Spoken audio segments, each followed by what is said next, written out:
sehingga bisa beraktivitas lebih banyak di luar gitu. Ikut demonstrasi sama teman-teman ya gitulah pokoknya. Dan akhirnya ya jurnalistik justru ternyata jadi jalan hidup gue ya. Oke. Untuk menjadi wartawan ya tentunya ya. Untuk menjadi wartawan tentunya etika seorang wartawan itu sebenarnya udah diatur ya sama undang pers ya. Iya.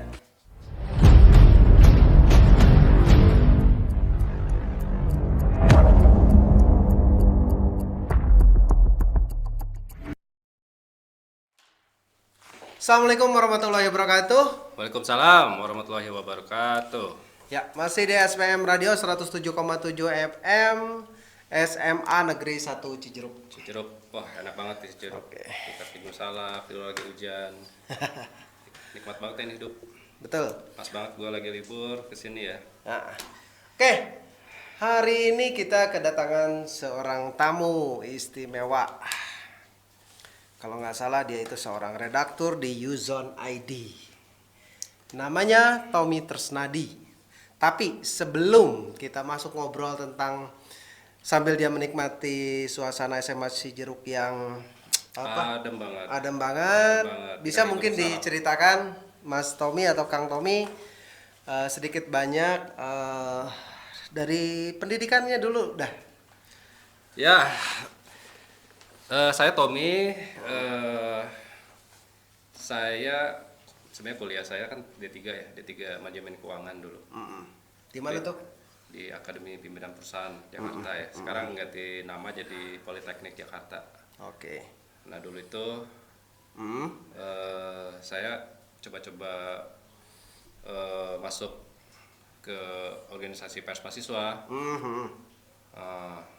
Nah justru malah jadi kuliah yang jarang gitu. Organisasi yang banyak ya? Organisasi yang banyak. Oke. Kerjaan saya keliling kampus. Kalau misalnya kuliah justru bisa dihitung jari ya. Paling seminggu satu pun enggak, kadang sebulan cuma 4 kali 5 kali paling masuk gitu. Dan saat itu memang kan Indonesia saat terjadi reformasi ya 98. Reformasi 98 Jadi ya. memang kondisi kacau balau dan saya juga terbantu lah dengan kondisi gitu. Sehingga bisa beraktivitas lebih banyak di luar gitu. Ikut demonstrasi sama teman-teman ya gitulah pokoknya. Dan akhirnya ya jurnalistik justru ternyata jadi jalan hidup gue ya. Oke. Ngomong-ngomong dengan jurnalistik, pernah di mana saja nih, Mas Tommy? Justru pertama kali itu tahun 2004 saya masuk jadi ini reporter infotainment. Oh gitu? Reporter infotainment dulu seperti Indo Production ya. Itu kan Indo Production tuh ya kalau yang paling terkenal produksinya Silet. Silet ya? Ya Silet. Indigo Fox, ya? Indigo. Nah itulah. Masuk situ kira-kira berapa tahun ya? 3 tahunan ya kali ya. 3 tahunan. 3 tahunan dari situ terus saya memang basic saya adalah nulis ya. Nulis. Saya terbiasa di kampus kan menulis gitu. Nah saya juga nggak betah lah di infotainment, pengen jadi wartawan yang bisa banyak menulis. Akhirnya memutuskan untuk pindah ke online. Saat itu pertama kali kompas.com ya. Masuk ke Kompas. Kompas.com itu 2009 nggak salah. 2009 masuk ke Kompas. 2009 terus tiba-tiba ada teman yang ngajak ke Okezone pindah. Yang grup MNC pindah ke Okezone, saya lupa 2010 atau saya lupa. Terus dari Okezone 2014 saya pindah ke suara.com. Dari suara.com tahun 2017 akhir Desember itu saya masuk Uzone.id sampai sekarang. Oke. Ngomong-ngomong tentang jurnalistik, apa yang membuat Anda menyukai jurnalistik nih? Menyukai jurnalistik ini ya apa? Jurnalistik itu sama kayak mungkin profesi orang melukis atau musisi yang dia jago membuat puisi, membuat komposisi nada, terus diracik menjadi aransemen. Bisa dibilang hobi ya? Iya. Jadi maksudnya itu karya seni gitu. Jurnalistik itu seni. Jadi misalnya orang masuk ke jurnalistik, ya berarti orang itu punya jiwa seni di menulis. Jadi menulis itu kayak mungkin saja ya, merangkai kata gitu. Dan itu sama apa maksudnya? Mungkin orang ngelihat gampang banget ya. Jurnalistik. Cuma nulis-nulis, tapi kalau misalnya benar-benar jurnalistik ya sama susahnya mungkin kayak orang berprofesi sebagai dokter gitu kan. Karena ada etika aturan juga gitu yang harus dijaga. Tapi kan sekarang mungkin eranya sosmed, semua orang berhak menulis, berhak ya, makanya banyak yang akhirnya dituntut menggunakan pasal ITE ya, undang-undang ITE kayak gitulah. Plagiasi dan macam-macam. Atau ya sebenarnya jurnalistik tuh menarik banget sih, karena ya? Bagi orang yang punya seni untuk punya seni menulis, ya udah jurnalistik sebagai ruang yang bagus. Untuk bisa menulis nih di proses yang panjang itu, kira-kira kiat-kiat apa nih yang harus dilakukan oleh para penulis pemula nih, Mas Tom? Terus terang saya waktu masuk organisasi pers mahasiswa dulu di APP itu namanya Pers Mahasiswa Kontak ya. Kalau misalnya di UNJ itu Didaktika yang terus Mercubuana kalau nggak salah, Aspirasi atau media Mercubuana Media Publika ya. Masing-masing kampus itu punya pers mahasiswa sendiri-sendiri. Kebetulan saya itu sama sekali tidak bisa menulis waktu masuk organisasi pers mahasiswa Kontak namanya. Saya butuh setahun 2 tahun untuk bisa menulis gitu. 1-2 tahun sampai ya? 2 tahun saya baru bisa menulis yang ya lumayan gitu, bukan bagus ya tapi lumayan gitu. Nah, jadi sebenarnya setiap orang bisa diasah kemampuan menulisnya ya, jiwa seninya untuk menulis. Yang penting yang untuk membuat orang jadi penulis yang bagus, baca buku dan diskusi gitu. Jadi kalau saya baca buku aja belum. Jadi kuncinya baca buku dulu. Diskusi dan lalu menulis tentunya ya. Jadi langkah-langkahnya itu ya. Iya. Terus kalau misalnya baca buku aja masih kurang ya. Karena kalau jurnalistik kan wartawan harus bagaimana tidak melulu pendapat dia. Kan misalnya kalau membaca buku tanpa diskusi kan kita akhirnya buku itu kayak dijadikan pedoman, kayak dijadikan kitab suci ya. Kitab suci gitu kan. Tapi kalau misalnya kita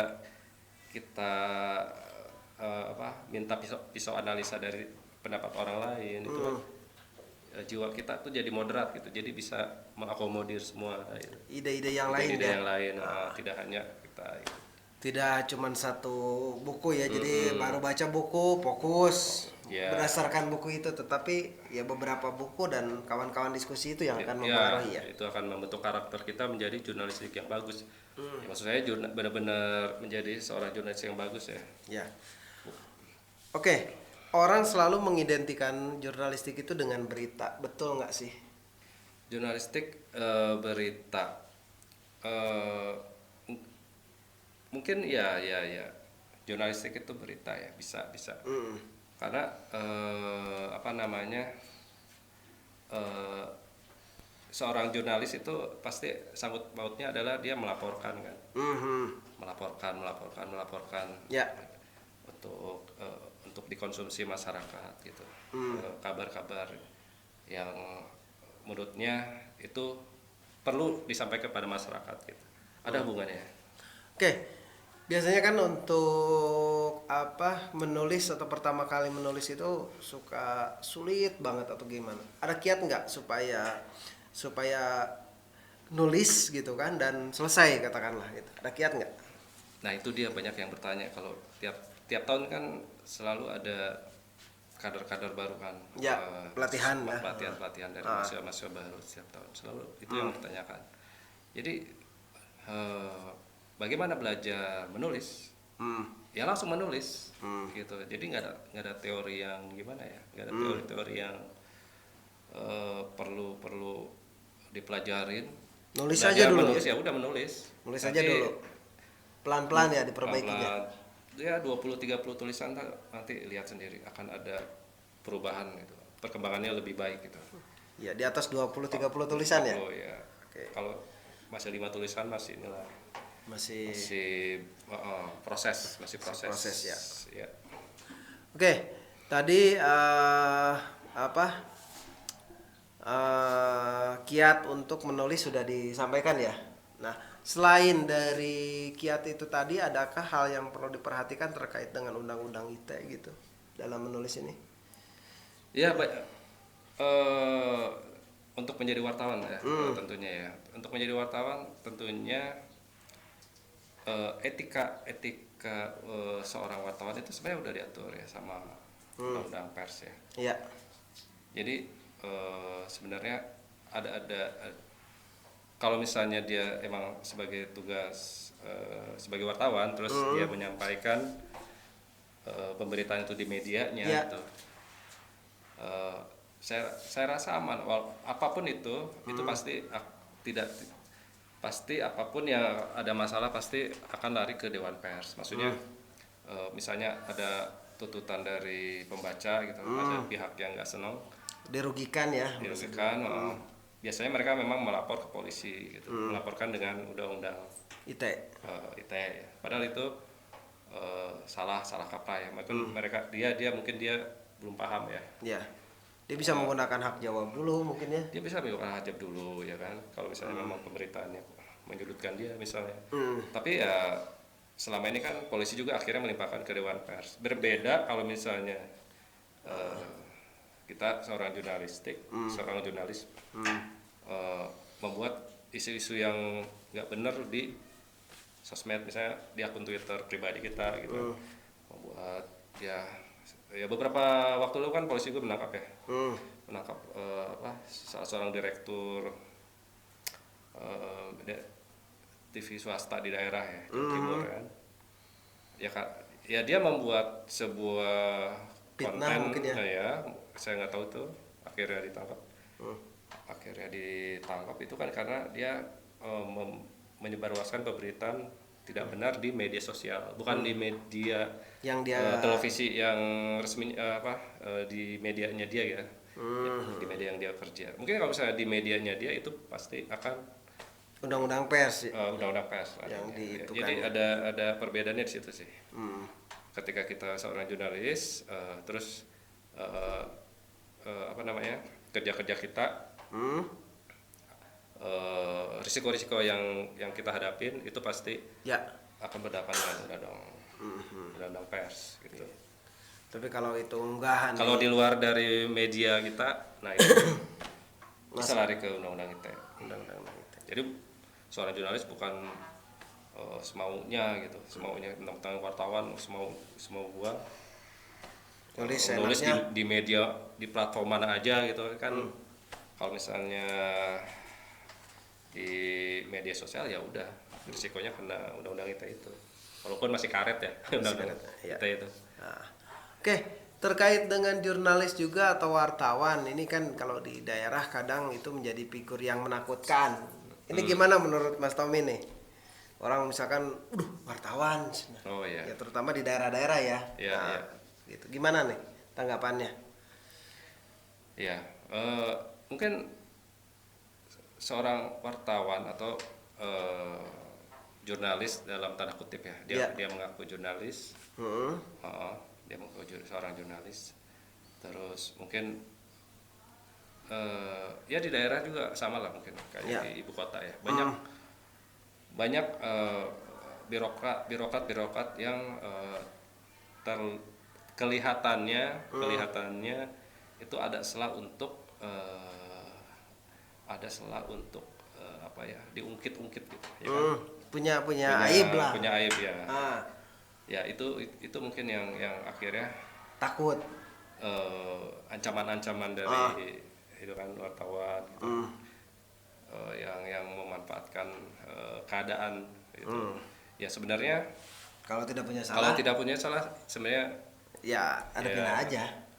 Betul. Dan walaupun memang ada masalah itu eh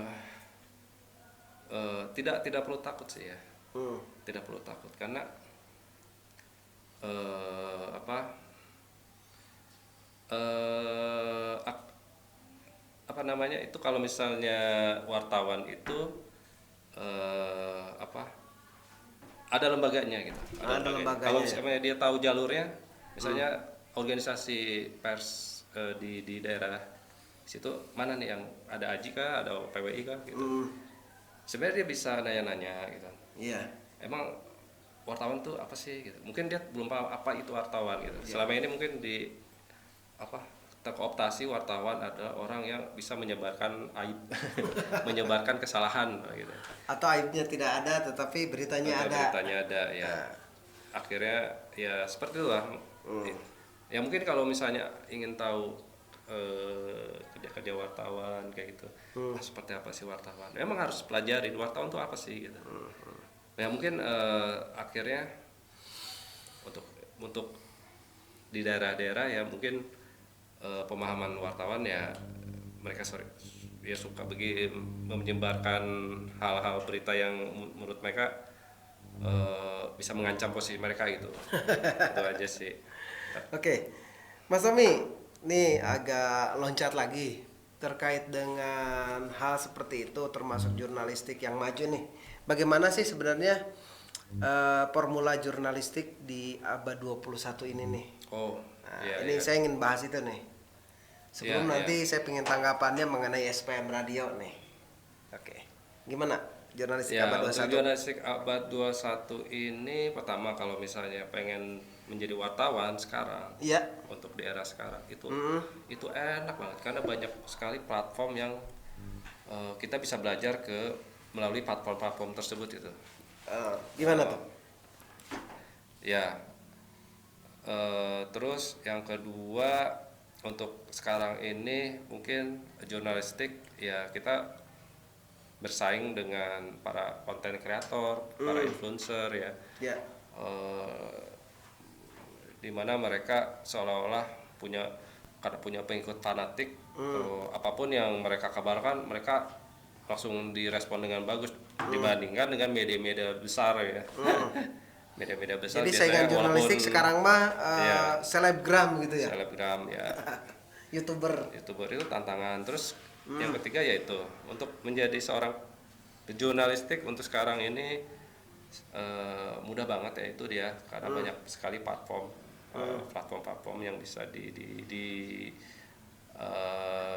apa bisa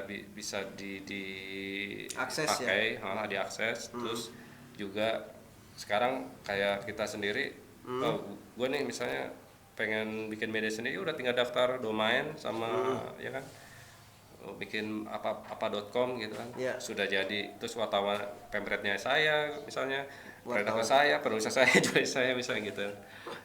Ya itulah mungkin tantangannya, dan itu mungkin ya bisa bersaing juga kontennya Ya. bisa bersaing juga gitu. Kalau cukup bagus Kalau menulisnya. cukup bagus menulisnya ya kan, atau itu semacam blog lah ya, Iya. semacam Jadi- blog lah. jadi- Jadi ya mungkin sekarang ini terbuka lebih lebar aja sih kalau misalnya teman-teman yang ingin menjadi jurnalis di abad sekarang, sangat terbuka lebar, bisa menggunakan platform banyak banget, distribusinya lebih sampai ke pembaca atau penonton ya. Kalau video itu sekarang lebih enak aja. Kalau dulu kan mungkin harus apa istilahnya, nyetak, harus nulis, ngetik, terus Biarin dicetak, cetak. terbitin, Ya. harus nyampe ke lapak koran ya kan, dari lapak koran sama apa jadi loper koran dibagi-bagi ke rumah ya kan. Jauh banget ya. Jadi Apa distribusinya sama biayanya sangat panjang, tinggi ya. tinggi ya. Ya sekarang mungkin sangat memungkinkan orang-orang untuk apa menjadi penulis gitu. Nah di abad 21 ini. Nah terkait juga saya lihat nih ada beberapa media juga yang cetak yang besar-besar itu udah gulung tikar ya. Oh iya, pasti itu. Karena Apakah kebiasaan karena memang kultur baca cetaknya juga sudah habis gitu atau gimana itu? itu karena sekarang banyak media yang gratis gitu. Gratis Kalau ya? misalnya cetak kan dia harus bayar ya, Ya, harus beli ya. harus beli ya kan. Kalau misalnya media online itu sekarang sangat sangat banyak, bahkan media-media mainstream pun gratis ya, baca aja gitu. Iya. Mereka hidupnya hanya dari iklan berarti kan Ya, sekarang. iya dari iklannya pun banyak ya kan. Ya iklannya banyak. Jadi kalau nyetak itu udah nggak ekonomis lagi ya. Betul, nggak ekonomis itu. Harus ya bersaing. Sekarang yang nguasain itu juga kan iklan-iklan itu di online, Facebook, gengnya Google ya kan. Ada Amazon. Wah, ya berat. Berat ya. 70% ya. 70% mereka kuasai ya. Dikuasain sama mereka ya. Iya, karena mereka udah satu paket ya ketika Iya. kita bayar dia akan menyiapkan ke Ya sekian platform. dengan teknologi AI-nya ya. Kebiasaan pembaca apa nih ya. Tinggal diskusi iklan yang pantas Karena mereka punya data mining data juga mining, ya. ya itu dia. Ya. Beda dengan kalau kita masih nyetak koran ya Masih dan sebagainya udah konvensional banget. bisa dikatakan sudah tidak ada pembacanya ya kalau untuk koran cetak itu ya. Ya sedikit banget, Sedikit ya? banget, mungkin, dikit banget. Karena tadi. Oke. Di abad 21 itu kan berarti udah bergeser. Terus saya lihat juga mungkin kalau dulu UGC itu ya user generated content atau disebut juga citizen journalism itu yang dulu hanya satu porsi kecil, sekarang porsinya jadi besar ya di media-media online ya. Betul. Ya itu apalagi sekarang banyak platform gitu. Tidak cuma kalau misalnya menjadi penulis atau konten kreator, itu pun sekarang sangat besar sekali. Banyak perusahaan yang membutuhkan artikel-artikel ya, artikel misalnya untuk bagaimana tulisan membahas soal produk A gitu dengan gaya penulisan menggunakan gaya SEO, search engine organization gitu. Itu banyak kok. Jadi istilah itu mungkin penulis ya, content creator ya. Ini bedain sama jurnalis ya. Kalau jurnalis kan mungkin lebih terikat dengan medianya gitu, dengan kerja-kerja kelanjutannya melaporkan gitu peristiwa yang ada di lapangan. Jadi kalau misalnya memang tidak jadi jurnalis ya udah jadi konten kreator aja gitu. Konten kreator kayak gini, podcast ya. Oke, kalau memang podcast itu adalah salah satu opsi ya selain dari jurnalis untuk berita ataupun sebagai konten kreator nih, ada nggak saran atau tips buat teman-teman pendidikan merdeka nih yang terutama siswa-siswi di SMA 1 Cijeruk terkait dengan SPM Radio, terkait dengan fasilitas ini? Ada nggak saran atau apa gitu tanggapan? Ini udah keren banget sih, ini zaman now banget ini. Dengan adanya studio ya di SMA 1 Cijeruk ini ruang kreativitas yang memang harus ada gitu. Memang harus ada sekarang. Ini dengan satu ruangan ini aja, ini teman-teman yang sekolah di sini bisa produktif banget gitu. Ini ada komputer, ada ya perlengkapan elektroniknya di sini untuk memungkinkan membuat konten tuh udah bagus, lampu syuting ya, lightingnya bagus. Jadi ini keren banget ini. Ini kalau dulu lagi kuliah ada gini gimana di kontak? Ya bisa jadi salah satu, artinya kalau apapun yang kita geluti dengan sungguh-sungguh itu nantinya akan dijadikan oleh kita untuk mencari nafkah gitu. Kalau misalnya saya dulu mungkin iseng-iseng daftar di pers mahasiswa, nggak taunya jadi mata pencaharian saya kan, profesi jurnalis itu. Nah di sini juga gitu. Mungkin teman-teman, saya yakin anak-anak muda sekarang nih yang anak-anak SMA udah lebih jago lah. Di sini kan memungkinkan untuk membuat konten, misalnya fotografi, bagaimana fotografi makanan di sini gitu, dengan ada mentor siapa saya nggak tahu kan. Mungkin bisa disediakan mentor untuk hal-hal itu, terus membuat konten apa banyak lah. Setidaknya sudah pernah editing ya. bagaimana mengedit konten TikTok atau Reels yang lagi viral, ya kan? Itu kan nggak semua bisa, Mas. Mungkin kelihatan gampang ya konten cuma beberapa detik, tapi cobain deh. Mungkin tidak semudah itu. Tidak semudah itu, ya. Ya, jadi nah itu kalau ada mentor ya, ini karena ada ruangnya di sini, sehingga bagi teman-teman yang mau belajar itu editing ya ini di ruang ini gitu. Kalau di luar sana mungkin nggak konsen ya apa, tapi kalau di sini bisa diskusi, bisa ini. Terus ada ruangnya, sudah ada kedap suara gini kan. Kalau misalnya kita membuat konten ada audio, jadi juga ya inilah apa bagus, tidak berisik gitu. Ya, minimal kan anak-anak sekarang itu sudah terbiasa ya untuk konten TikTok, Hello dan lain sebagainya. Jadi dasar-dasarnya atau kesukaannya sudah ada gitu. Tinggal mungkin teorinya mungkin ya, sama menambah wawasannya ya. Iya, mungkin kalau zaman gitu. Sekarang ini anak muda nggak ada yang istilah yang nganggur ya. Karena platform itu banyak sekali. Mungkin kalau zaman kita dulu waktu kecil kalau misalnya mau mencari tambahan ngojek payung ya kan? Atau jual saya punya teman waktu SMP itu kalau musim hujan dia happy kan? Dan dia ke sekolah itu pasti bawa 2 payung gitu. Iya kan? Setelah itu dia saya ingat namanya Sumardi ya waktu itu, dia bilang asik hujan, kemudian dia pengen cepet-cepet pulang gitu karena setelah pulang sekolah dia mau langsung ngojek payung gitu kan itu kan Lawang Gintung, Lawang Saketeng. Kan gitu. Kalau sekarang platform banyak, SMP anak SMA itu bisa menghasilkan, memungkinkan mendapat sampai miliaran per bulan gitu dengan dia membuat konten dan cukup di ruang ini misalnya membuat kontennya, tidak usah kemana-mana. Ria Ricis ngeplay apa itu? Squeezie bisa kembali Alphard ya. Apa berapa ini dia kan penghasilannya luar biasa. Kemarin anak saya selalu teriak salam dari Binjai. Ditaunya mukulin pohon pisang ya.